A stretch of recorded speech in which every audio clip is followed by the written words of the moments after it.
This is Chris Kelly, just a simple explanation of the concept of progressive resistance for weight training. Okay, when we say progressive resistance, one reason why somebody walks on a treadmill and might see some results in the first couple of weeks, but doesn't afterwards, is that they do the exact same thing for the exact same amount of time. And when in reality, the only way that we're going to see progress with strength training, conditioning, whatever it may be, is if we make things progressively harder so our body breaks down our muscles and builds up a little bit stronger version. So with each workout, my goal for you is to make things just a little bit harder. And for weight training, I'm going to show you a couple ways to do just that.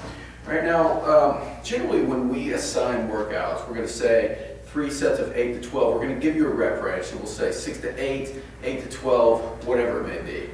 If you can go outside of that rep range, that means we need to change it in some way. So if you do, for example, we give you a deadlift, all right? You come down, you get 12 reps with great form, okay? And it's easy for you. Okay, you know that I did 12 pretty easily, so you're going to write down 12 for your first set. But then you know that, hey, a way to make this harder is I'm going to increase the weight by 5 pounds. All right, you do, maybe 10 reps, but it's more difficult. So you're within that range, and you know you're going to get those adaptions. And over the period of 4 weeks, you see that, okay, I was at 50 pounds in week 1, I was at 55 pounds in week 2, week 3, maybe I added 3 reps. So we can either increase difficulty in this way by adding reps, if you're in that rep range, or weights, by making it maybe 5 to 10 pounds heavier.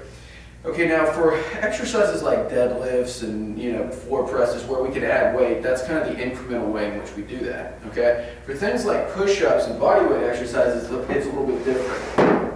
All right, because if you're doing a push-up on a box, all right, you knock out 12 with good form, it's pretty easy. Okay, it's kind of hard to say, okay, well, how are we going to make that harder? Okay, what we want to do is just look at the angle or the difficulty level. All right, because because being on the floor is bearing a little bit more of my body weight. The natural progression from, say, maybe doing push-ups on a wall, on a bench, on a smaller box here would be the floor. Okay, and again, if I can do 12 with good form here, or whatever the rep range is, I'm going to put my feet up on a box. Okay, knock that out. Okay, really the same idea goes for things like TRX rows where I'm hanging back. I can do 12 pretty good reps. I walk it in a little bit. Okay, once again, that's making it harder.